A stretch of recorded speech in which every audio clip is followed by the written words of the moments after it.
नमस्कार दोस्तों, आज का विषय मैंने लिया है छोटे व्यापारी।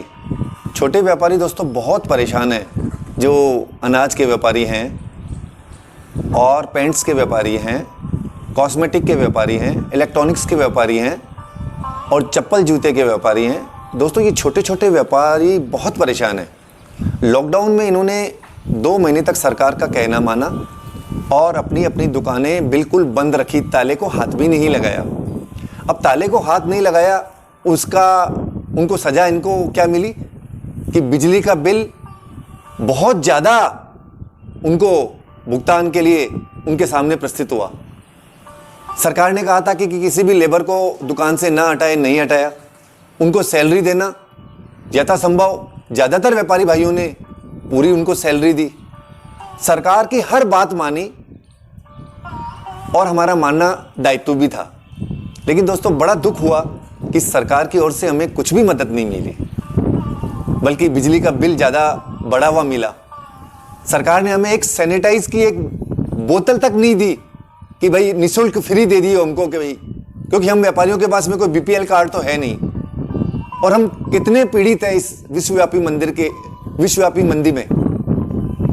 ऑनलाइन व्यापार प्रभावित करा हुआ है हमारे व्यापार को। बड़े उद्योगों ने, जो बड़े औद्योगिक घराने हैं, उन्होंने छोटे लघु उद्योगों में अपना आपको प्रवेश कर लिया और कहते हैं ना, बड़ी मछली छोटी मछली को खा जाती है।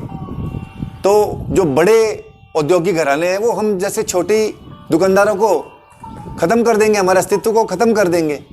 और ऐसे में हम लोग कुछ व्यापारी, हमारे छोटे व्यापारी जो हैं, दुकानदार, वो बहुत परेशान हैं और परेशान होकर वो गलत कदम उठा रहे हैं। दोस्तों मैं उनसे गुजारिश करना चाहता हूं कि कुछ व्यापारी भाई अपनी जीवन लीला समाप्त कर रहे हैं, परिवार सहित कर रहे हैं। उन बच्चों का क्या कसूर है? विपरीत परिस्थिति में मेरे व्यापारी भाई संयम रखें।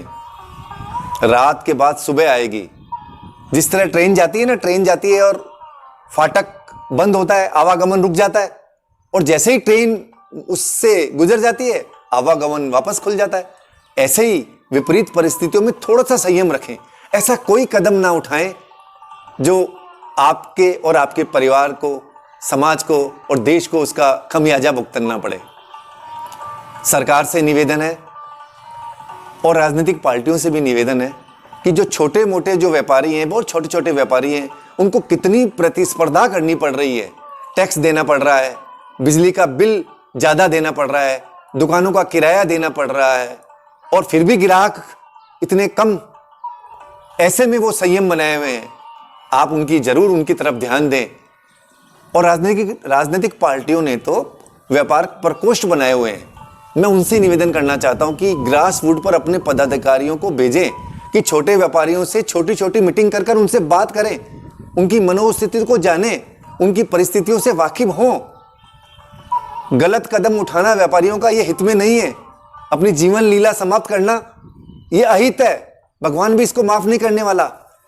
और दोस्तों कहते हैं ना कि नदी में डूबने से, गिरने से कोई नहीं मरता, जो तैरना नहीं जानता वो ही मरता है। परिस्थितियों से मुकाबला करना सीखें। अगर आप परिस्थिति से मुकाबला करना सीख गए तो कोई भी आपका कुछ नहीं बिगाड़ सकता। अंत में मैं सारे व्यापारी भाइयों से यही निवेदन करूंगा जो छोटा छोटा व्यापार कर रहे हैं, संयम रखें, अपने खर्चों में थोड़ी थोड़ी सी कटौती करें और अनावश्यक गलत लोग जो आईपीएल में सट्टेबाजी हुई या शराब हुई या ड्रग हुआ, ऐसे गलत कार्यों में ना आ जाएं। संयम रखें और जो संयम रखेगा ईश्वर उसकी मदद करेगा। ये सारी बातें आप ज़्यादा से ज़्यादा शेयर करें ताकि हमारे नुमाइंदों को, हमारे राजनीतिक आकाओं को और सरकार को जो हमारी समस्याएं हैं उनसे वो रूबरू हों और रूबरू होकर उनका निदान अति शीघ्र निकले। इसी आशा के साथ मैं आप सभी को ये निवेदन करता हूं कि ज़्यादा से ज़्यादा व्यापारी भाई इस वीडियो को शेयर करें, आगे तक पहुंचाएं ताकि सरकार तक हमारी बात पहुंचे और हम जिन समस्याओं से निदान चाहते हैं उसमें वो भी अपना योगदान दें। धन्यवाद।